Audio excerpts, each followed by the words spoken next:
it's Nina for Simon Says Stamp. Thanks for joining me today for the reveal of our STAMPtember exclusive with Newton's Nook's designs called Happy Paw-lidays. This adorable set, it features some classic Newton's Nook designs critters, including a cat and two puppies, some fun sentiments, and also some embellishment images too.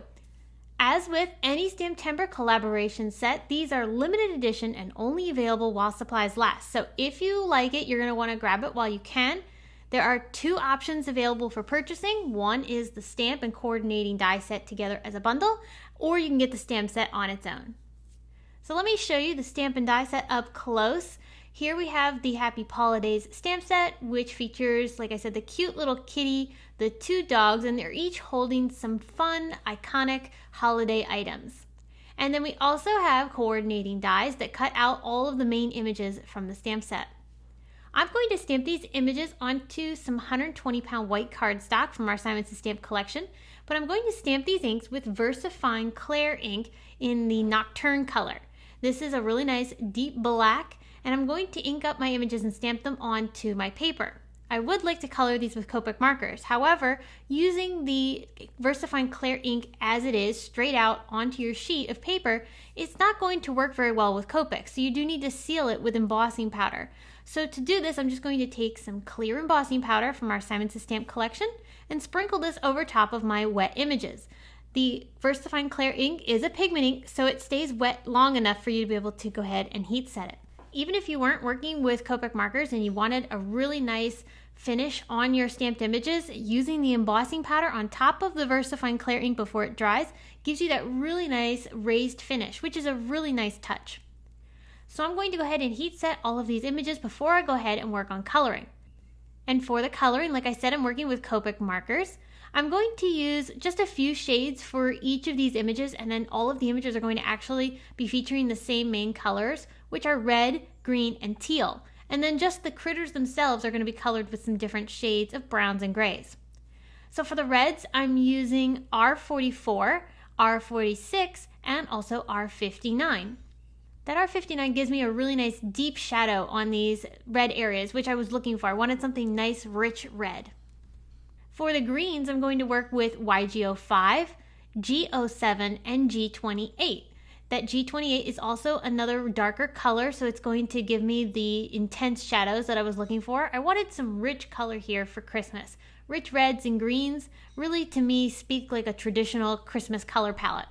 I used that dark green on the tree, the wreath, and the scarf for one of the critters. Then for the other two critters, I'm going to use the teal color for their scarves, and then for the kitty, I'm going to use the teal colors for the present. All of the Copic colors that I'm using to color in my images today are linked below in the video description, so if you're looking for those particular details, you can find them all there. Now to color in my critters, I picked out some E markers in E40, E43, and E44 for this puppy. I really liked the warm grayish tone that these browns have, and I thought that would go really nicely with the color palette. I'm going to use those same E40 markers, but just in the lighter versions to color in this other dog. This one has more of a Labrador look, and so I thought he would look nice in some light E's. So that's E40, E41, and E43. Finally, for the cat, I'm going to go ahead and bring in some grays. These are Cool Gray markers, and I'm using Cool Gray 8, Cool Gray 6, and Cool Gray 4 to color in some little spots all over the kitty. I'm not only going to have these darker spots on the kitty, but then I also used a really light Cool Gray marker to just add a little bit of shading around the rest of his body. For all of the critters, I did add some blush using an R30 marker, and I also used that blush to color in the ears and the belly of the kitty, as well as its little toe beans.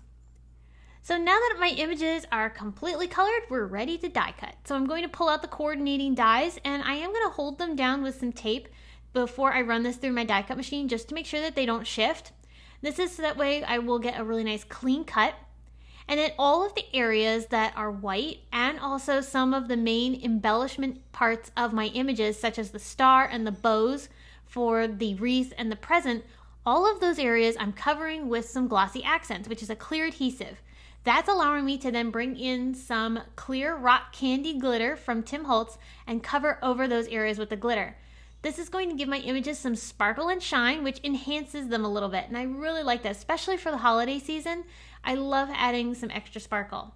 And for the puppy that's holding the Christmas tree, I'm really enhancing that sparkle by bringing in a few gem stickers. These are from Rainbow Splash, and I'm putting these on top of the tree to look like little lights or ornaments, which I think looks really fun.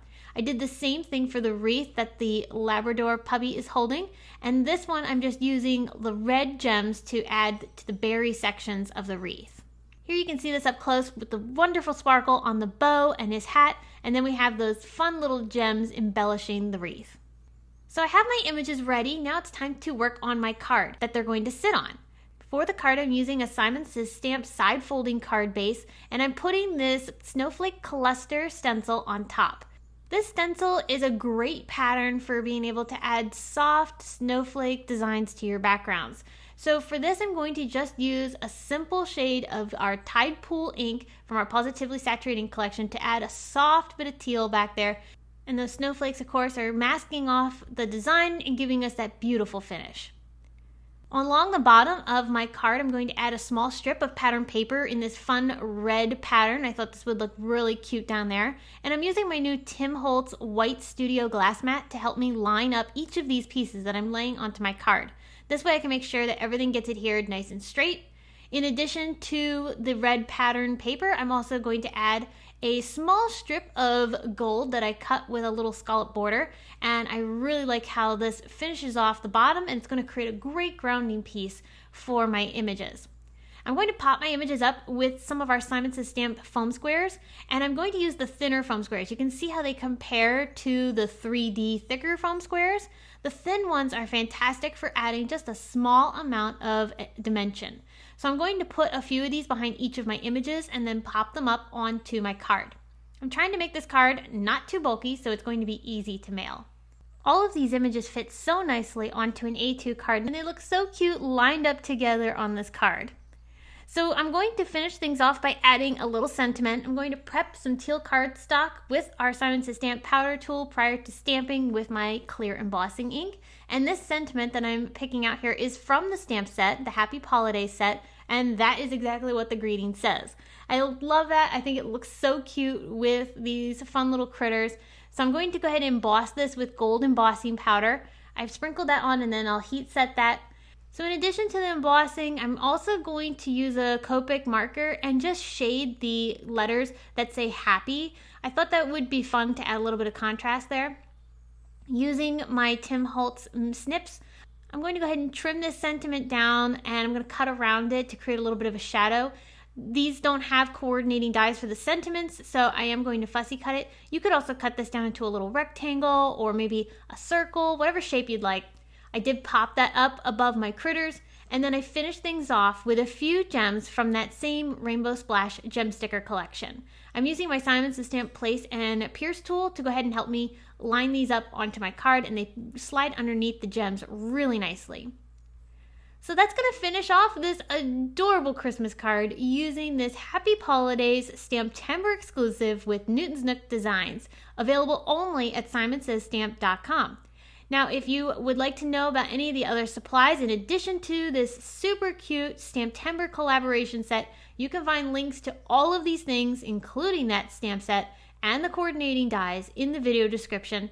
And there are additional inspiration and more details about the set over on our Simon Says Stamp blog, which you can find a link to in the video description as well if you're watching this on YouTube. If you love this STAMPtember exclusive set, you're going to want to grab it while you can because it is a limited edition set and only available while supplies last.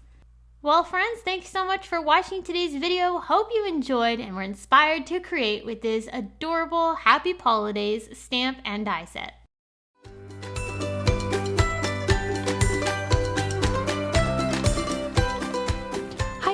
I'm Heidi, Simon's mama and founder at simonsaysstamp.com. Thank you so much for watching our video. If you like what you just saw, be sure to press the thumbs up and subscribe to see more great content.